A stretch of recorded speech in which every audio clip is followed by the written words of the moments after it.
Imagine watching an entire love story, a family drama, or even a courtroom thriller without ever sitting down for an hour. 1 minute to 90 seconds. That's all each episode asks of you. A shocking betrayal, a billionaire romance, a hidden identity, a cliffhanger that leaves you waiting just one more episode. Before you know it, you're on episode 34. This isn't YouTube, it isn't Netflix. It's the world of microdramas, one of the fastest growing forms of entertainment anywhere in the world. China has already turned it into a multi-million-dollar industry. Now India is beginning to embrace the format. But why are millions of people choosing minute-long stories over traditional films and TV shows? And could microdramas become the next big business opportunity in India's creator economy? Microdramas are exactly what they sound like. Short, scripted fictional stories told in episodes that usually last between 1 and 3 minutes. Instead of releasing a season with 8 or 10 episodes, creators often release 50, 80 or even 100 bite-sized chapters. Surprisingly, that doesn't make them longer. Most complete seasons can still be finished in under 2 hours. Every episode begins with conflict. Every scene moves the story forward. Almost every ending leaves you with one unanswered question. It's binge watching,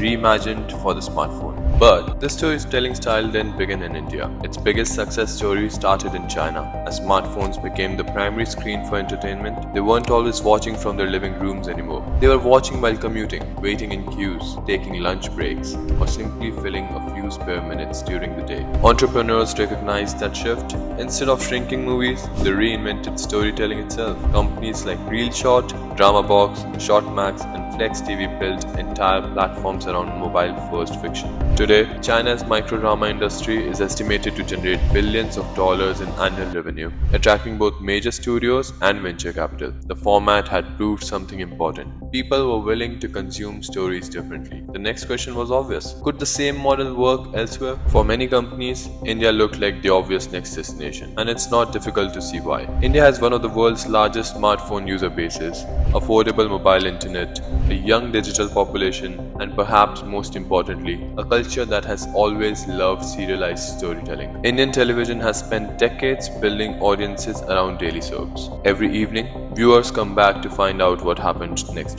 Microdramas follow the same principle.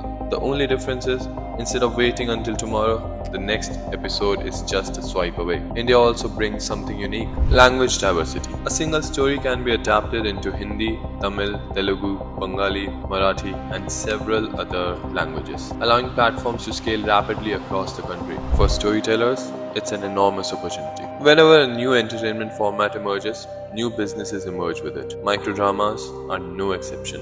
Globally, companies like ReelShort, DramaBox, ShortMax, and FlexTV have built audiences running into millions by focusing entirely on short-form scripted entertainment. India is still in the early stages, but startups, production houses, and OTT players are beginning to experiment with the format. Some are producing original vertical video series, others are adapting successful stories into regional languages. And investors are paying attention because the economics look very different from traditional entertainment. Episodes are cheaper to produce, stories can be tested quickly, and revenue comes through subscriptions, virtual coins, or pay per episode purchases. It's a model that's closer to gaming than television, but that model only works if viewers keep coming back. So the real question isn't why these companies are making money, it's why audiences simply can't stop watching. But why are they so addictive? The easy answer is short attention spans, but that's only part of the story. Microdramas aren't successful because they are short. They are successful because every minute is carefully designed to keep you emotionally invested. Almost every episode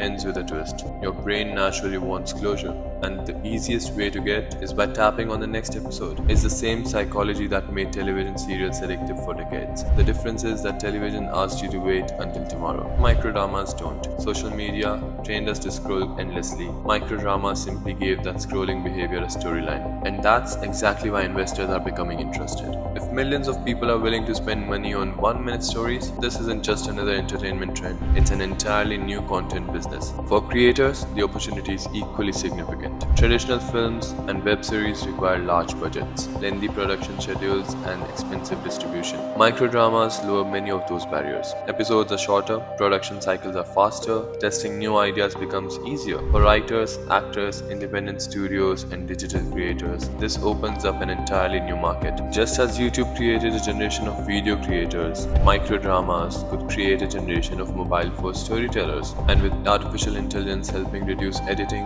dubbing, and and localization costs, producing high-quality short-form fiction may become even more accessible. Will microdramas replace Bollywood? Probably not. Will they replace Netflix? Unlikely. But every major entertainment format has eventually found its own audience. Radio survived television. Television survived streaming. Streaming survived short-form video. Microdramas don't need to replace anything. They simply occupy moments that traditional entertainment never could. For India, the opportunity extends beyond viewers. It could create new production studios, new jobs, new storytelling formats, and perhaps even export Indian stories to audiences around the world. Microdramas remind us that technology doesn't just change how we consume stories, it changes how stories themselves are written. The screen has become smaller, episodes have become shorter, but our appetite for compelling storytelling hasn't disappeared. If anything, it's only grown stronger. For India's creator economy, this could become much more than another content trend. It could become an entirely new entertainment industry, because the next media giant may not begin with a blockbuster film